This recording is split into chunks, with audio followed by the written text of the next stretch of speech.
Hey, Jules Best Vegan, and as always, welcome to my channel. And for those of you who are new, I know you can benefit. So I just wanted to read a really important reflection, and it's from one of my favorites. This is the Hazelton Meditation series, and it's called Food for Thought, and it's generally used for people with eating issues and certainly Overeaters Anonymous. But Food for Thought, this is actually for today, which is April 5th.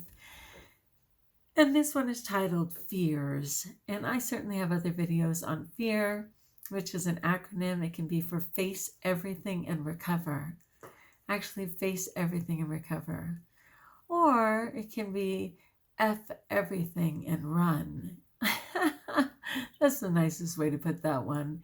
I know there's many others, but those are the two most familiar in program. That you can just say F everything and just run, which of course will only get you further from your truth. And face everything and recover, so brilliant. There is an S on here. It actually says fears. I'm sure I can think of an S. But anyway, let's get into it. And of course, well, I was going to say I'll share it as a description for this video, but I don't know if I have the ability to do that. Okay, so it says, do you eat when you're afraid? Many of us do. When we were babies, being fed brought the safety of our mother's arms. As adults, we subconsciously give food a sort of magic ability to ward off real or imagined danger. And I so get that. Sometimes I don't spend the time needed to figure out what it is that's scaring me. But I absolutely know that there's some fear that I'm acting on. And of course, it'll never be the answer. The answer will never be in food. But in the moment, it seems that it is. So it says there are times when food may serve as a temporary tranquilizer, i.e. feeling like a zombie, right? But overeating prevents us from facing what we fear and learning how to deal with it. Eating compulsively, moreover, usually produces a feeling of guilt and fear of getting caught. Yeah, I mean, I still do this. My husband calls me on it all the time. He'll be like, Juliana, why are you, why do you have both hands on that? Like, are you afraid someone's going to take it? Why are you standing at the kitchen counter when it's a salad? Like, what? How come you look like you're all embarrassed and ashamed to be eating? Sadly, I just have total issues around food. It's so sad. But sometimes, even if it's healthy, I will eat it in a compulsive manner. Just quickly shoving in to appease whatever. And of course, some foods are better than others, but it's still the method of responding to food in a very compulsive way. And I have, to some degree, I've certainly improved, but I'm not recovered in that way. So it says, eating compulsively, moreover, usually produces a feeling of guilt and fear of getting caught. The fear that we will not be able to stop eating is added to the fear that prompted us to reach for food. And the more we eat, the greater our fears. You know, when I got caught up in food recently, at one point I just had to say stop. Like, I just wanted to scream out to the universe, food is not the answer. I will never find the help I need, the solution I need, the comfort I need in food. I mean, it gets stupid fast, especially now that I've been vegan and raw vegan and my taste buds have changed. And if I dare to go back to the other food, it's just not what I remember. It never will be. It never was, right? And what it represented isn't what it is. But I kept declining on all these different choices that, let's just say, a person was giving me. And finally, I was just like, that's the answer right there. It is not food that I am seeking. Okay, this excess food is not what I am seeking. So many of our fears are groundless. Groundless.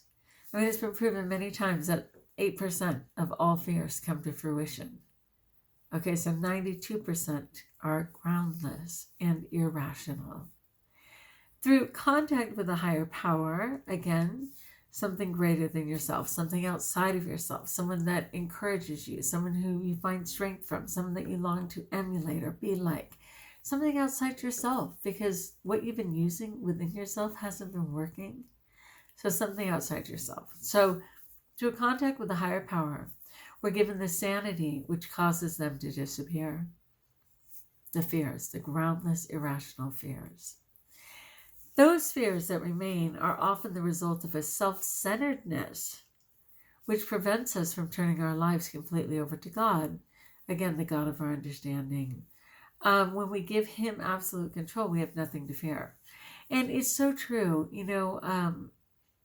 Sometimes we do consider that it's all about us. I'll never be able to. I am too weak to. Right? The I's have it. If you're proclaiming that you're too weak, if you're proclaiming you'll never be able to, if you're proclaiming that it's hopeless, the I's have it. You're absolutely right, right? So something outside of yourself, another way. I always tell my students that there's many ways to solve a math problem, but there's only one solution, And it's the same thing, there's many ways to get to wellness, many ways, but the solution remains the same. And that is just to be in that steadfast truth of honoring your body, honoring yourself, and just sticking to whatever that plan is, right? Consistency. So it says when we give him absolute control, we have nothing to fear. And the mantra, if you will, is, may I love you enough to let go of my fears. Let me go back through it one more time. Do you eat when you're afraid? Many of us do. When we were babies, being fed brought the safety of our mother's arms. As adults, we subconsciously give food a sort of magic ability to ward off real or imagined dangers. There are times when food may serve as a temporary tranquilizer, but overeating prevents us from facing what we fear and learning how to deal with it. Eating compulsively, moreover, usually produces a feeling of guilt and fear of getting caught. The fear that we will not be able to stop eating is added to the fear that prompted us to reach for food. And the more we eat, the greater our fears. Many of our fears are groundless and irrational. Through contact with our higher power, we are given the sanity which causes them to disappear. Those fears that remain are often the result of the self-centeredness which prevents us from turning our lives completely over to God. When we give him absolute control, we have nothing to fear. May I love you enough to let go of my fears. All right. Anyway, as I suggested, I do have the acronym FEAR, which again, face everything and recover, or F everything and run, right? I'll be sharing that in the description of the video. All right, people, I am beyond exhausted, to be fair. It was a really big day. It's going to be a bigger week, and I ate correctly. I drank everything. I still have to rebound. That's why I got to get out of here and go rebound. But I feel very blessed on this day. So if you like, join us if you haven't, subscribe. Let me know in the comments below how I may support you. And until we talk again, best of all, know that you have options in your life. You are the person guiding your truth. And best of all, know that you're blessed.